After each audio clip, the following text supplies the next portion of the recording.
हरिः ओम् शुक्लाम्बरधरं विष्णुं शशिवर्णं चतुर्भुजं प्रसन्नवदनं ध्यायेत् सर्वविघ्नोपशान्तये। शारदा शारदाम्भोजवदना वदनाम्बुजे सर्वदा सर्वदास्माकं सन्निधिः सन्निधिं क्रियात्। गुरुर्ब्रह्मा गुरुर्विष्णुर्गुरुर्देवो महेश्वरः गुरुः साक्षात् परं ब्रह्म तस्मै श्री गुरवे नमः। श्रीमन्महागणाधिपतये नमः। श्री महासरस्वत्यै नमः। श्री गुरुभ्यो नमः। शङ्कारूपेण मच्चित्तं पङ्कीकृतमभूद्यया किङ्करीयस्य सामाया शङ्कराचार्यमाश्रये। भारती करुणापात्रं भारती पदभूषणं भारती पदमारूढं भारती तीर्थमाश्रये। विद्या विनय संपन्नं वीतरागं विवेकिनं वन्दे वेदांत तत्त्वज्ञं विधुशेखर भारतीम्। श्री ललितांबिकायै नमः। श्री शंकराचार्य विरचित श्री शिवानंद लहरी స్వామిని ఎన్నో రకాలుగా వేడుకుంటున్నారు. తనని లీనం చేసుకోమని గాని తనలోకి లీనమైపోవటం కానీ. పరమాత్మ మనకి నాలుక, శిరస్సు, పాదాలు, చేతులు, ఇలా మన శరీరాలు, ఇంద్రియాలు మనకి ఎన్నో ఇచ్చాడు. వాటితోటి మనం ఏం చేస్తాము? నాలుకతోటి ఎప్పుడు స్తోత్రం చేసే భాగ్యాన్ని కల్పించమని కోరుకుంటున్నారు. ఈశ్వరుడితోటి ధ్యానం చేసే అదృష్టం కలిగించమని కోరుకోవాలట. అలానే పాదాలు, ఈ పాదాలు ఎప్పుడూ కూడా శివునికి ప్రదక్షిణాలు చేయటానికే కావాలి. చేతులు, ఈ చేతులతోటి ఎప్పుడూ నిన్ను పూజించటానికి ఉండాలి. ఈ కళ్ళు శివుడు యొక్క దర్శనము కోసం ఎదురు చూస్తూ ఉండాలి. చెవులు పాపపు మాటలు కాకుండా శివుని యొక్క చరిత్రలు వినాలి. అందుకోసమని స్వామి దయతో నీవు వాటిలని నాకు కల్పించు, ఈశ్వర సేవ చేసుకునే భాగ్యాన్ని కల్పించు. నా నాలుకకు మూగతనము లేకుండా, మనస్సు మతి లేకపోవటం అనేది లేకుండా, తలకు చాంచల్యం అనేది లేకుండా, కాళ్లకు గుడ్డితనము లేకుండా, చేతులకు వక్రతనము లేకుండా, కన్నులకు గుడ్డితనము కాకుండా, చెవులకి చెవుడు కాకుండా, నా శరీర అవయవాలకు ఏ ప్రతిబంధకము కాకుండా చెయ్యి. ఎందుకు? వాటిల్లో ఏ అవయవం తగ్గినా కూడా ఆ అవయవంతో చేసే పనులు మనం చెయ్యలేము కదా. అందుకని పాప కార్యాలు చెయ్యటానికి, పుణ్య కార్యక్రమాలు చెయ్యటానికి మనకు పనికి వచ్చేది మనకి ఇవే, మన అవయవాలే. కాబట్టి నా చేత వీటిల్ని నా అవయవాలు అన్నింటినీ కూడా, అవయవాలు మొత్తము కూడా నీ సేవకే ఉపయోగించు. ఇంద్రియాలు మొత్తము నీ సేవకే ఉండాలి. అలా ఎంతో చక్కగా కోరుకుంటున్నారు శంకరాచార్యులు. పాపోత్పాత విమోచనాయ రుచిరైశ్వర్యాయ మృత్యుంజయ స్తోత్ర ధ్యాననతి ప్రదక్షిణ సపర్యాలోకనాకర్ణనే చిత్తశిరో గృహస్థనయన స్తోత్రైరహం ప్రార్థితో మామాజ్ఞాపయ తన్నిరూపయ ముహుర్ మామేవ మామే వచః. అలా మృత్యుంజయుడైన ఈశ్వర మృత్యువునే జయించాడు కదా, అందుకోసమని. అందుకొని ఈ పాపము అనే ఉత్పాదం ద్రవముల నుండి నన్ను విడిపించుకోవటము. దానికి ఏమిటది? రుచిరైశ్వర్యాయ. ఐశ్వర్యం, రుచి అనేది ఐశ్వర్యాన్ని కోరుతుంది. ఆ రుచిరైశ్వర్యం ఎక్కడ ఉంది? స్తోత్ర ధ్యాననతి ప్రదక్షిణ సపర్యాలోకనాకర్ణనే. స్తోత్రం తోటి నిన్ను ధ్యానించటము, ధ్యానంతో నిన్ను నా మనసులో ఉంచుకోవటము, చేతులతోటి నమస్కారము చేయటము, కాళ్ళతోటి ప్రదక్షిణాలు చేసుకోవటము, పూజలో ఈ చేతులను ఉపయోగించి సపర్యలు చేసుకోవటము, కనులను నిన్ను మనసారా చూసుకోవటము, చెవులారా నీ చెవులారా నీ కథలను వినటము, నాలుకతో చిత్తమైన మనస్సుతోటి నీ నీ యొక్క కథలను వినటం, నీ నామస్మరణము చేయటము, ఈ శిరస్సు ఎప్పుడు నీ తలకు మోడించి అలా నిన్ను ఆగ్రహించుకొని, ఇప్పుడు మనము చక్కగా శ్రీశైలం వెళ్ళామనుకో, శివ శంకర అంటూ చక్కగా ఆ స్వామికి చక్కగా మన చేతులతోటి అలా పట్టుకొని మన శిరస్సును తీసుకువెళ్ళి ఆ స్వామి తలతోటి చక్కగా మన తలతోటి స్వామిని అలా మన శిరస్సుని స్వామికి చక్కగా తాకించుకుంటాము. ఈ పాపాలు ఈ తల నూటిదుటి మీద అయితే రాతలు రాసి ఉన్నాయో ఆ చెడు రాతలన్నింటినీ పోగొట్టి బ్రహ్మలిఖితమైన నా తప్పులన్నింటినీ మన్నించి, నేను ఏదైనా తప్పు చేసి ఉంటే నా తప్పులన్నింటినీ మన్నించి ఆ విదితమైన ఆ రాతలో నా పాపపుణ్యాలు అన్నింటినీ సరిచూసి నన్ను మంచి దారిలోకి మన్నేటట్లుగా, నీలోని కలిసేటట్లుగా నన్ను ఆశీర్వదించు స్వామి అంటూ ఈ తలని చక్కగా మోటి ఆ శివయ్యకు హాయిగా విడిపించుకుంటాం స్పర్శ దర్శనం చేత. అలాగా మన శరీరములోని ప్రతి అవయము కూడా స్వామికి ఉపయోగించాలి, పాపాలు అన్నింటినీ పోగొట్టుకోవాలి అని శంకరాచార్యులు వారు కోరుకుంటున్నారు.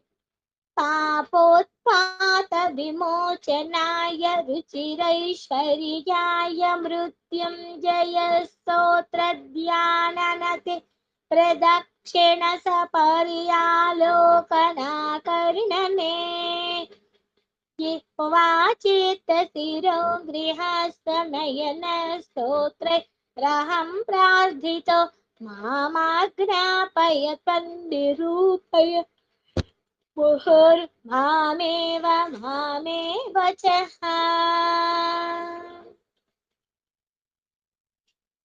ఇక్కడ శంకరుడు 42వ శ్లోకంలో దుర్గాతి ప్రియుడు అంటున్నారు. ఈశ్వరుడిని నువ్వు దుర్గాతి ప్రియమైన వాడివయ్యా, దుర్గా అంటే అంత ప్రియము నీకు అంటున్నాడు.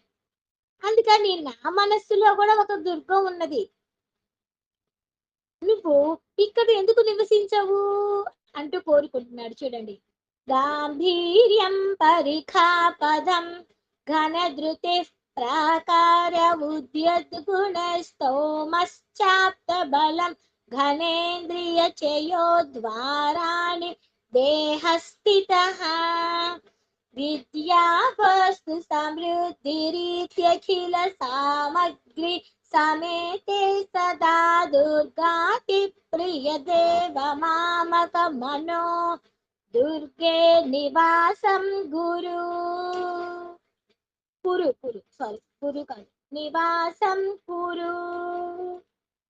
ఈశ్వర నీవు దుర్గాతి ప్రియుడివి, దుర్గా ప్లస్ అతి, దుర్గా అతి ప్రియుడివి, దుర్గా యందు మిక్కిలి ప్రేమ వాడివి.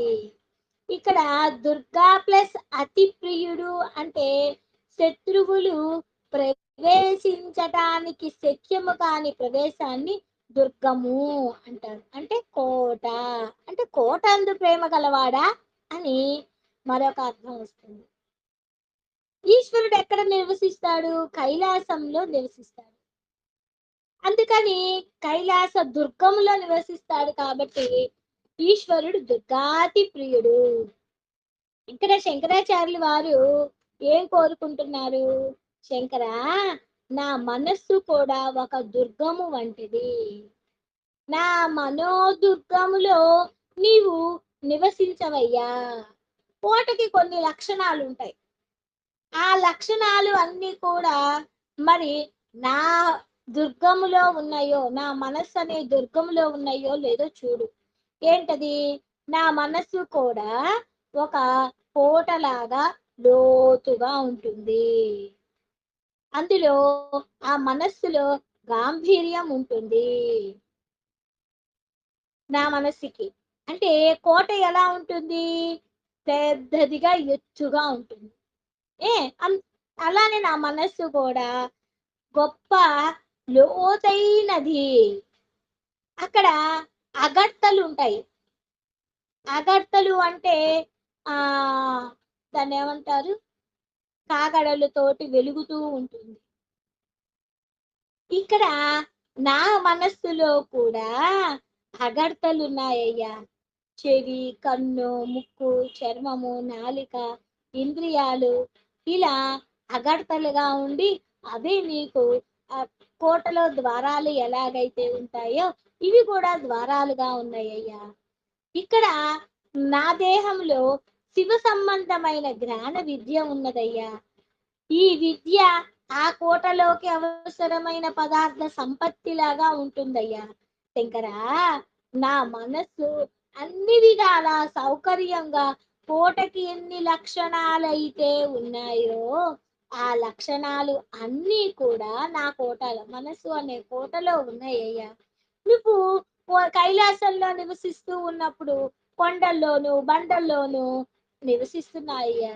నా మనస్సు కూడా పెద్ద బండేగా. నా మనస్సు కూడా పెద్ద బండే అయ్యా.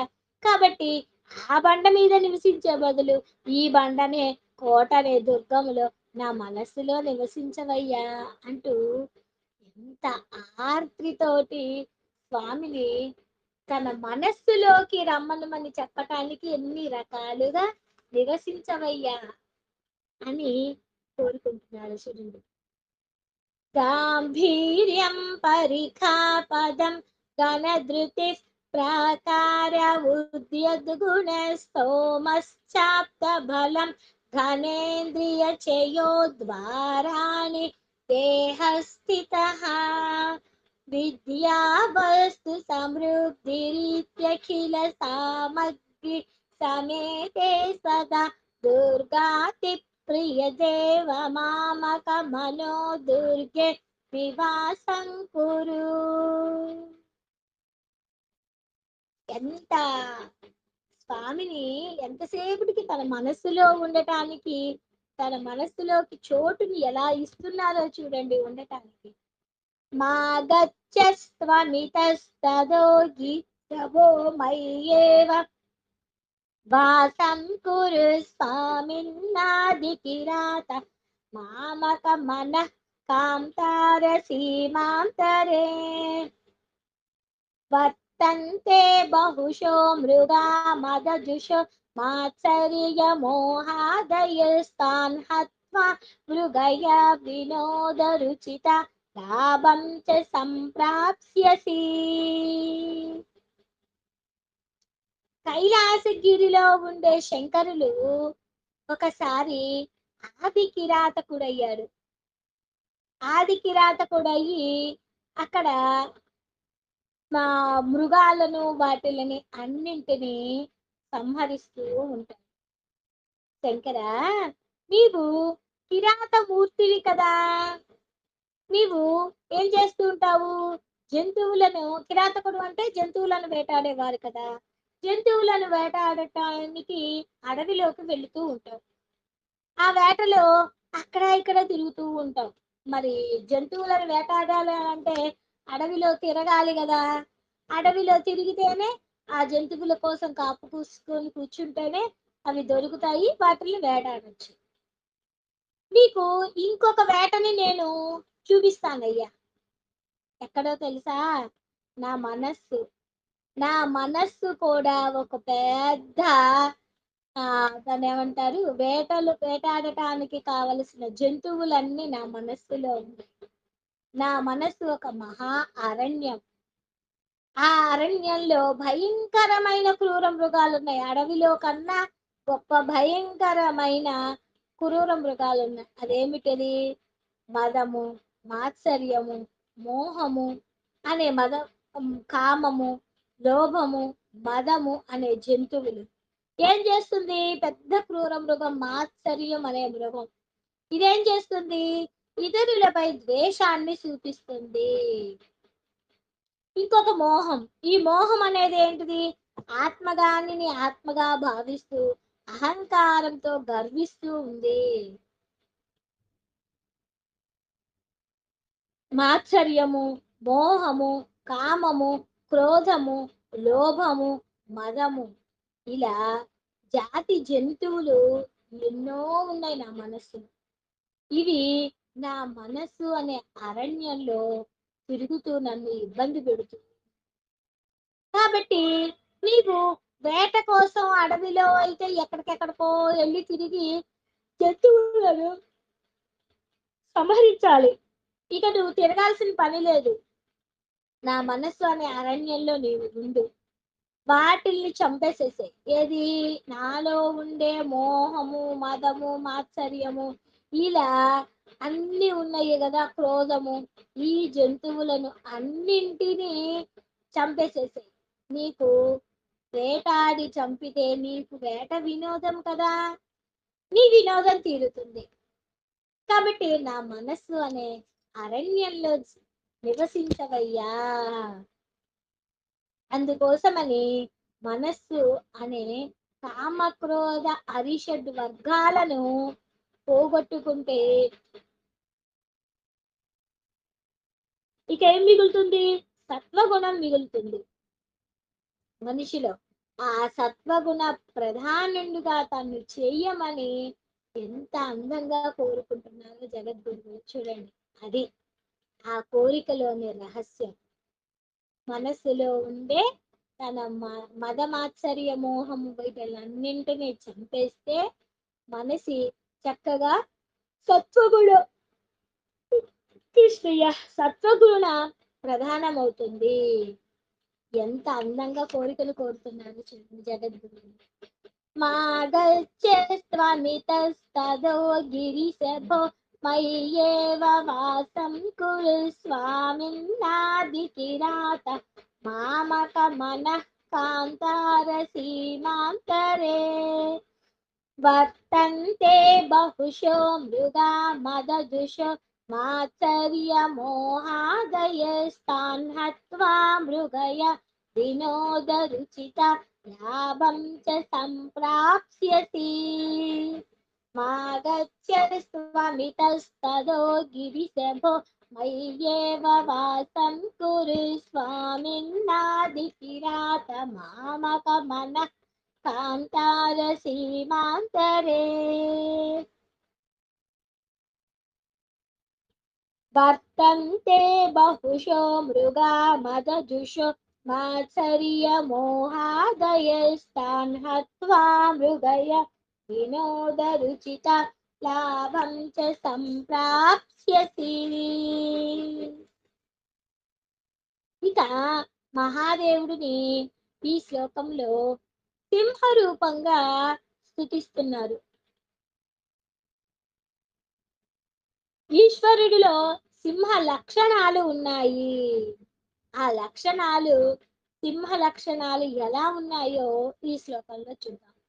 కరలగ్న మృగ కరీంద్ర భంగో ఘన శార్దూల విఖండనోస్త జంతు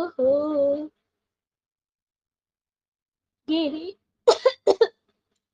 గిరిశో విసిదాకృతిశ్చ చేత కుహరే పంచముఖోస్తి మే కుతో విహి. ఈశ్వరుడికి సింహానికి సమానమైన ధర్మాలు ఉన్నాయట. చేతిలో లేడి ఉంటుంది శివుడి చేతిలో. అందుకని అతడిని కరలగ్న మృగ కరీంద్ర భంగో అన్నారు. ఎందుకు? శివుడు గజాసురుడి చంపాడు. అందుకోసమని కరీంద్ర భంగ అంటే సింహము ఏనుగును కూడా చంపుతుంది. కాబట్టి కరీంద్ర భంగ అంటూ ఈశ్వరుడు వ్యాఘ్యాసురుని చంపాడు కాబట్టి ఘన శార్దూల విఖండనస్త శంభో అన్నారు. అంటే సింహము కూడా శార్దూలాన్ని చంపుతుంది. శార్దూల విఖండన అంటే శివుడు ప్రళయ కాలములో సర్వ ప్రాణులను కళ్ళతో కలుపుకుంటాడు. మరి సింహము ఏ ఏం చేస్తుంది? అది వస్తుంది అంటే మిగతా జంతువులన్నీ కూడా పారిపోతూ ఉంటాయి. అలా ఆ జంతువుకి ఉండే లక్షణము సింహానికి ఉండే లక్షణము ఇంకా ఈశ్వరుడికి ఉండే లక్షణాలు కలిపి పోల్చి చూస్తూ ఇంకా ఏమంటున్నారు? ఈశ్వరుడు కైలాస పర్వతంపై నిద్రించి గిరి సహా అంటున్నారు. సింహము కూడా పర్వతము పైనే నిద్రిస్తుంది కాబట్టి శివగిరి సహా అంటారు. ఈశ్వరుడు ఎలా ఉంటారు? శుద్ధ స్ఫటిక తెల్లటి ఆకృతితో ఉంటాడు కాబట్టి విషదాకృతి అంటారు. సింహం ఎలా ఉంటుంది? అది కూడా తెల్లగా ఉంటుంది. దాన్ని కూడా విషదాకృతి అంటారు. ఈశ్వరుడు పంచముఖుడు. ఏమిటవి? సద్యోజాతము, కామదేవము, అఘోరము, సత్పురుషము, ఈశానము అనే 5 ముఖాలు ఉన్నాయి. అందుకని ఈశ్వరుడు కృష్ణయ్య పంచముఖుడయ్యాడు. మరి సింహం కూడా పంచముఖమే అంటే విశాలమైన నోరు ఉంది. సింహము వంటి శివుడు తన హృదయము అనే గుహలో ఉంటే చూడండి ఎంత బాగా చెప్తున్నారు. సింహము ఉంటే అడవిలోని జంతువులు అన్నింటికీ భయం. అలానే ఈశ్వరుడు కూడా సింహము లాంటి వాడే. కాబట్టి ఈశ్వరుడు వంటి వాడు తన గుహలో గనక ఉంటే ఇక భయమే ఉంటుంది. మృత్యు భయం కూడా ఉండదు. మామూలు భయం కాదు, మృత్యు భయము కూడా ఉండదు. అందుకోసమని ఈశ్వరుడుని సింహంతో పోల్చి ఆ సింహం లాంటి వాడివి కాబట్టి నువ్వు నా హృదయంలో ఉండవయ్యా అని కోరుకుంటున్నాను. కరలగ్న మృగ కరీంద్ర భంగో ఘన శార్దూల విఖండనోస్త జంతు గిరిశోధి సదాకృతిశ్చ చేతః కుహరే పంచముఖోస్తి మే కుతోభిః. ఇక ఈ శ్లోకంలో శంకరాచార్యుల వారు ఏమని కోరుకుంటున్నారో శంకరులను చెప్తాం. ఛందస్సాఖి శిఖాన్వితైర్ద్విజవరై సంసేవితే శాశ్వతే సౌఖ్యాపాది నిఖేద భేదిని సుధా సారైః ఫలైర్దీపితే చేతః పక్షి శిఖామణే త్యజ వృధా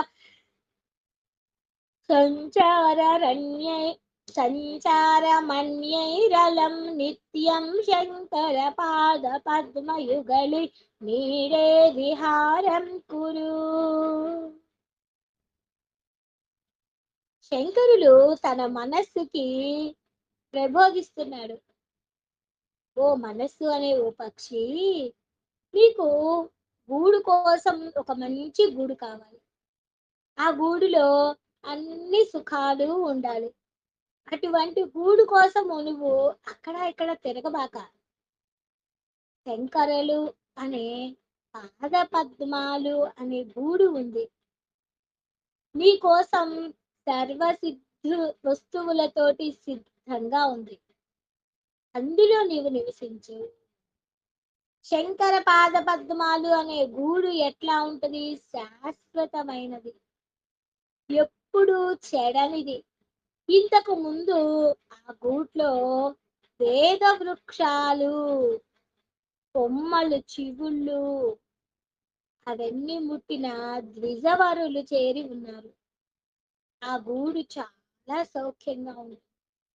దుఃఖాన్ని మనలోని దుఃఖాన్ని పోగొడుతుంది. అమృతసారమైన ఫలాలు అక్కడ దండిగా ఉన్నాయి. కాబట్టి పనికి మాలిన తిరుగుళ్ళు తిరగబాక అందుకు నువ్వేం చెయ్యాలి? తన మనస్సు ఈశ్వర పాద పద్మాలు అనే గూటిలోకి చేరుకో. మనస్సుకి చెప్తున్నాడు, ఓ మనసా, నువ్వు అటు ఇటు తిరగక, హాయిగా ఉండు.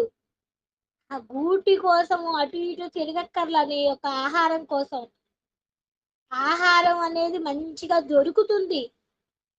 మనస్సు తాను కోరుకునే ఆ వస్తువుల కోసము పరితపిస్తూ ఉంటుంది. అలా శంకరుల యొక్క పాద పద్మాలను అలా పట్టుకుంటే చాలు. అన్ని విషయాల గురించి భయపడాల్సిన పని లేదు. అంటే మన మనస్సుని ఎంత అందంగా ఒక పక్షితో పోల్చి, ఆ పక్షి గూడు కట్టుకునే ఆహారం కోసం ఎక్కడికెక్కడికో తిరుగుతుంది. ఈ మనస్సు అనే మనస్సు పక్షి నువ్వు ఎక్కడికి ఏ గూటిలో నువ్వు కట్టబాక, శంకరులు అనే పాద పద్మాలు అనే గూటిలోకి చేరు. అన్ని సౌఖ్యాలు నీకు ప్రశాంతంగా దొరుకుతాయి అంటూ శంకరాచార్య వారు ఈ శ్లోకంలో చెప్తూ ఉన్నారు. ఛందస్సాఖి శిఖాన్వితైర్ద్విజవరై సంసేవితే శాశ్వతే సౌఖ్యాపాది నిఖేదభేదిని సుధా సారైః ఫలైర్దీపితే చేతః పక్షి శిఖామణే త్యజ వృధా సంచారమణ్యైరలం నిత్యం నిత్యం శంకర పాద పద్మయుగళి నీడే విహారం కురు. సర్వం జగదాంబ పాదార విందార్పణమస్తు.